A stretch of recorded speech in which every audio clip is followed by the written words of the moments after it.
बिस्मिल्लाहिर्रहमानिर्रहीम।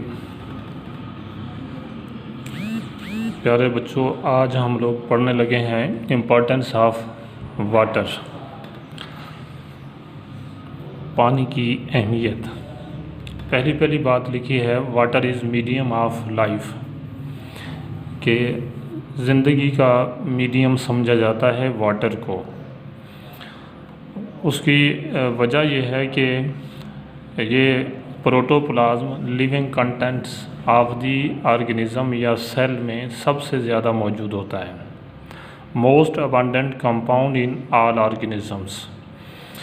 It varies from 65 to 89% in different organisms. इसकी concentration 65% से लेकर 89% तक होती है। यानी कोई भी जानदार देख लें, उसके प्रोटोप्लाज्म में लिविंग कंटेंट्स में सबसे ज़्यादा वाटर मौजूद होता है।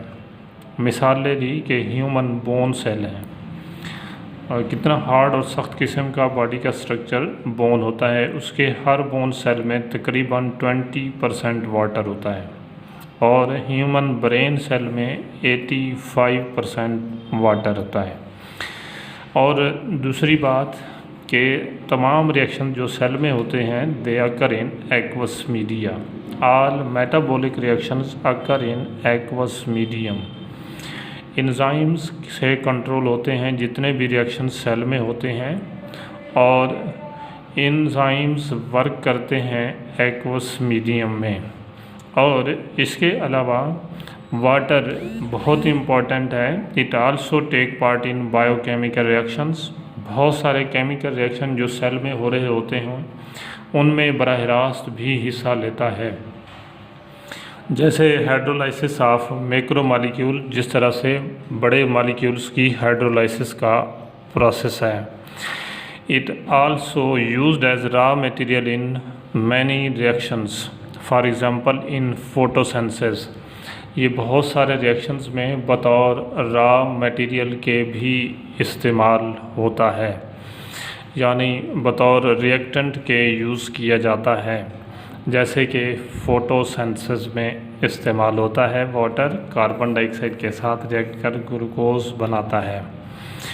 इस तरह से इसी वजह से हम लोग इसे कहते हैं water the medium of life, कि कोई ऐसा जानदार हो नहीं सकता जिसमें वाटर ना हो।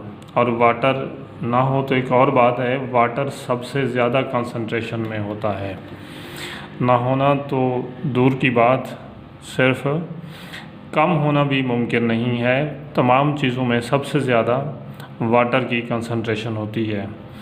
अब इस तरह से कुदरत ने इसे लाइफ का मीडियम क्यों बनाया, उसके हम कहते हैं कि water has some unique properties in it, कि वाटर के अंदर कुछ यूनिक किस्म की खुसूसियात होती हैं, जिस वजह से कुदरत ने उसे ये मीडियम ऑफ लाइफ के तौर पर चूज़ किया।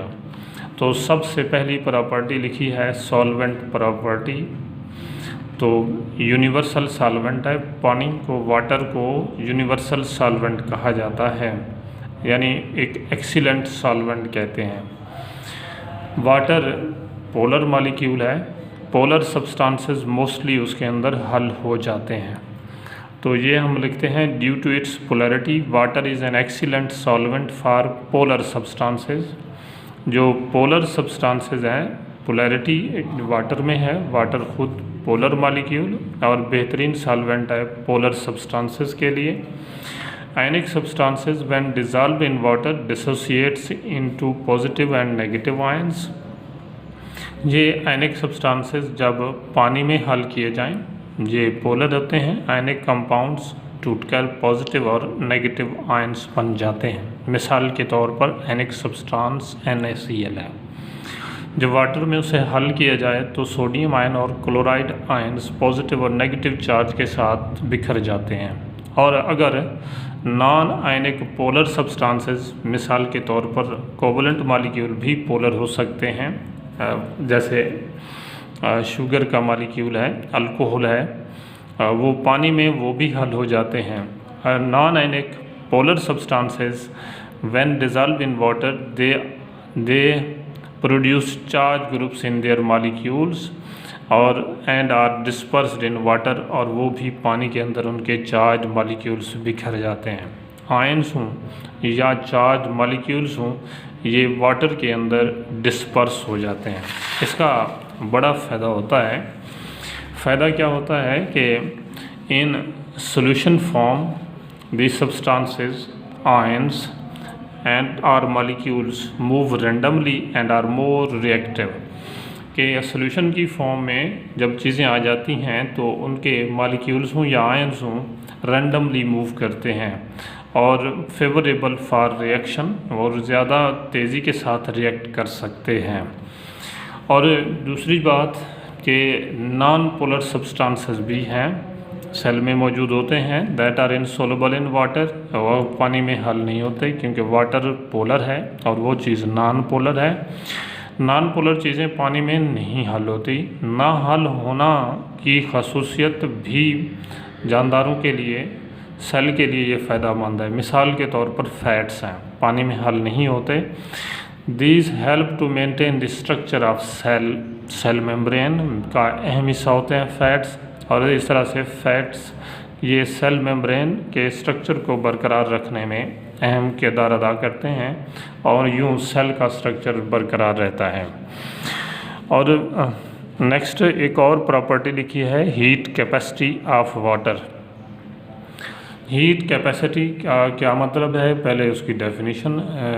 The number of calories required to raise temperature of 1 gram of water from 15 degree Celsius to 16 degree Celsius के कैलोरीज या एनर्जी, या आप यूँ कहें कि हीट की मिकदार जो कि 1 ग्राम वाटर का 15 डिग्री सेंटीग्रेड से 16 डिग्री सेंटीग्रेड तक टेम्परेचर बनाने के लिए ज़रूरत होती है, कि उस हीट को हम लोग या उन कैलोरीज़ की क्वांटिटी को, मिकदार को हीट कैपेसिटी कहते हैं। ये वाटर की हीट कैपेसिटी के लिए मुख्तलिफ़ चीज़ों की हीट कैपेसिटी मुख्तलिफ होती है। वाटर के लिए हीट कैपेसिटी होती है 1 कैलोरी पर ग्राम। 1 ग्राम वाटर का टम्परेचर 15 डिग्री सेंटीग्रेड से 16 डिग्री सेंटीग्रेड तक बढ़ाने के लिए 1 कैलोरी एनर्जी हीट की ज़रूरत पड़ती है।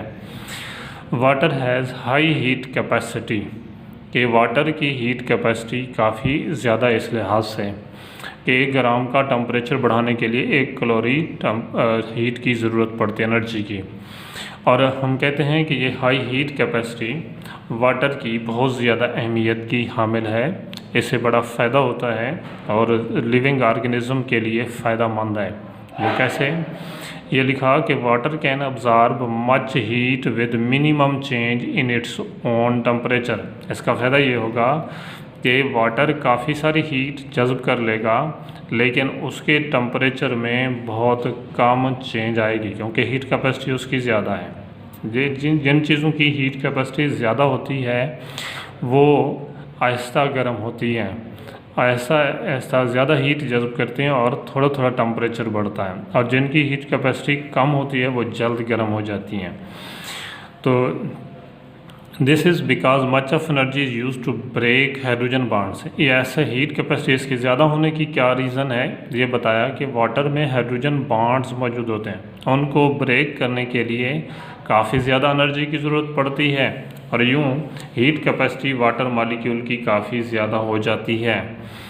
Thus water works as temperature stabiliser. इसी खसूसियत की वजह से पानी जिस्म में वाटर टेम्परेचर स्टेबलाइज़र के तौर पर काम कर सकता है, यानी बॉडी का टेम्परेचर मुस्तकिल रखने में बड़ा अहम रोल अदा कर सकता है कि बॉडी के अंदर सडन थर्मल चेंज आने से महफूज करता है। Water works as temperature stabiliser for organism in the environment and hence protect living organism against sudden thermal change. अचानक ये टेम्परेचर की चेंज, हीट की तब्दीली का असर अचानक असरअंदाज होने से बचाने में इस वाटर का अहम रोल है। Due to high heat capacity of water की हीट कैपेसिटी ज़्यादा होने की बना पर। नेक्स्ट एक और खसूसियत लिखी है हीट ऑफ वेपोराइजेशन के हीट ऑफ वेपोराइजेशन के इससे पहले कि हीट ऑफ वेपोराइजेशन से मुतल्लिक बात की, पहले बात उसकी डेफिनेशन की लिखी। Calories required to vaporise 1 gram of liquid water into gaseous form, कि आप वेपर्स में लिक्विड वाटर को तब्दील करने के लिए जितनी कैलोरीज या हीट एनर्जी की ज़रूरत पड़ती है उसे हम कहते हैं heat of vaporisation. Calories are the heat required to vaporise, यानी गैसियस फॉर्म में तब्दील करने के लिए ज़रूरत calories 1 gram of liquid water, 1 gram liquid water के लिए उसे कहते हैं heat of vaporisation. Water as high heat of vaporisation, water की हीट ऑफ वेपोराइजेशन की वैल्यू भी काफ़ी ज़्यादा होती है। It means water absorb much heat as it changes from liquid to gas, कि जैसे ही ये लिक्विड से गैसियस फॉर्म में तब्दील होता है तो काफ़ी सारी हीट जज़्ब कर लेता है। अब इस तरह से वैल्यू लिखी, specific heat of vaporisation of water is 574 kilo calories पर किलोग्राम, कि वाटर के 1 किलोग्राम लिक्विड वाटर को गैसियस फॉर्म में तब्दील करने के लिए तकरीबन 574 किलो कैलोरीज एनर्जी देना पड़ेगी। It plays an important role in the regulation of temperature during oxidation reactions। अब इस हाई हीट ऑफ वेपोराइजेशन का क्या फ़ायदा होगा कि जिसमें रिएक्शंस होते हैं, ख़ास तौर पर ऑक्सीडेशन रिएक्शन, जिनके दौरान हीट प्रोड्यूस होती है और ये हीट बॉडी टेम्परेचर को बढ़ा सकती है और उससे बचाने में इसका बड़ा अहम किरदार है। It provides cooling effect when water is transpired, जब पानी ट्रांसपायर होता है प्लांट बॉडी से तो ये कूलिंग प्रोड्यूस करता है। मतलब वाटर हीट जज़्ब करके गया गैसियस फॉर्म में, प्लांट बॉडी से ट्रांसपायरेशन हुई तो कूलिंग होती है, पीछे रह जाने वाले का पानी का या जिस्म का टेम्परेचर कम हो जाता है क्योंकि वो उनसे टेम्परेचर हीट एब्जॉर्ब करके जाता है। इसी तरह से एनिमल्स हैं, उनकी बॉडी से प्रेस्पायरेशन होती है कि तो जब एनिमल बॉडी प्रेस्पायर करती है, ठीक है जी, या प्लांट बॉडी से ट्रांसपायरेशन होती है तो उस दौरान कूलिंग इफ़ेक्ट इसी हीट ऑफ वेपोराइजेशन की वजह से काफ़ी ज़्यादा प्रोड्यूस होता है। इस बात को यूँ समझ लें कि अगर हमारे पास 1 लीटर वाटर हो और उसमें से जस्ट 2 ml वाटर एवपोरेट हो जाए, बाकी रह जाने वाले 998 ml वाटर का टेम्परेचर 1 डिग्री सेंटीग्रेड कम हो जाता है। यानी सिर्फ 2 मिलीलीटर वाटर की एवपोरेशन इतना हीट जज़्ब करती है कि बाकी सारे वाटर का टेम्परेचर 1 डिग्री सेंटीग्रेड पूरा डिक्रीज़ कर जाता है। और यूँ ये हाई हीट ऑफ वेपोराइजेशन ये भी थर्मल शॉक से बचाने में काफ़ी मदद करता है। और उसके बाद लिखा कि आयोनाइजेशन ऑफ वाटर एक अहम खसूसियत है वाटर की। Water can ionise into hydrogen and hydro oxide ions H2O, मैंने ये क्वेश्चन की सूरत में लिखा, hydrogen ion H++ OH negative. ये रिएक्शन रिवर्सिबल है। This reaction is reversible but an equilibrium it is maintain, और आमतौर पर इसकी इक्विलिब्रियम मेंटेन रहती है। और इक्विलिब्रियम पर कुदरती बात है कि हाइड्रोजन आयन और हाइड्रोक्साइड आयन की कंसंट्रेशन बराबर होती है। हाइड्रोजन आयन और हाइड्रोक्साइड आयन की कंसंट्रेशन इक्विलिब्रियम पर 25 डिग्री सेंटीग्रेड पर ये 10⁻⁻7 मोल्स पर लीटर होती है। Moles per litre 10⁻⁻7 moles per litre at 25 degree Celsius. ये हाइड्रोजन आयन और ये हाइड्रोक्साइड आयन अफेक्ट करते हैं और ये काफ़ी सारे रिएक्शन में बज़ाते ख़ुद भी पार्टिसिपेट करते हैं। तो hydrogen and hydroxide ion affect and take part in chemical reactions, कि ये बज़ाते ख़ुद केमिकल रिएक्शंस में भी पार्टिसिपेट करते हैं और असरअंदाज भी होते हैं, क्योंकि हाइड्रोजन आयन और हाइड्रोक्साइड आयन की कंसंट्रेशन की चेंज पीएच में तब्दीली ला सकती है। और जो मेटाबॉलिक रिएक्शंस हो रहे होते हैं वो पीएच चेंज के लिए बहुत ही सेंसिटिव होते हैं। और आखिरी बात, protective role of the water. Water protection भी करती है हमारे बॉडी के कुछ हिस्सों की और बॉडी पार्ट्स की प्रोटेक्शन के हवाले से दो बातें लिखी। एक ये लुब्रिकेंट के तौर पर और दूसरा it forms fluid cushion around the organs. तो water is effective lubricant. Water एक बेहतरीन किस्म का लुब्रिकेंट होता है। लुब्रिकेंट ऐसे मटेरियल को कहते हैं जो फ्रिक्शन को कम कर दे, तो उसको कहते हैं लुब्रिकेंट, स्लिपरी बना दे। Water effective lubricant that provides protection against damage resulting from friction, के फ्रिक्शन से के नतीजे में रगड़ खा के किसी चीज़ के या बॉडी के हिस्से को जो नुकसान होना, डैमेज होना है, उससे प्रोटेक्ट कर लेता है। मिसाल के तौर पर मिसाल दी है टेयर्स की, आंसू। That protect the eye from the rubbing of eyelets, जो आईलेट्स की रबिंग या रगड़ खाने से आँख की तहफ़्फ़ुज़ करते हैं। और इसी तरह से water also forms fluid cushion around the organs that help to protect them from trauma.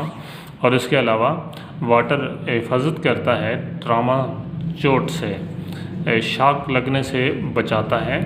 तो इस तरह से ये मुख्तलिफ बॉडी आर्गन्स के गिर्द वाटरी फ्लूइड सा मौजूद होता है जो कि फ्लूइड कुशन्स की तरह काम करते हैं और शॉक से बचाने में मददगार साबित होते हैं। मिसाल के तौर पर हमारे बॉडी के मुख्तलिफ पार्ट्स जैसे ब्रेन है, हार्ट है, लंग्स हैं, इनके इर्द गिर्द फ्लूइड कुशन्स की तरह से वाटरी फ्लूइड सा भरा होता है ताकि बराह रास्त कोई भी चीज़ चोट असरअंदाज ना करे और यूँ बॉडी का हिस्सा प्रोटेक्टेड हालत में मौजूद रहे। ये आप लोग पढ़ रहे थे इम्पोर्टेंस ऑफ वाटर।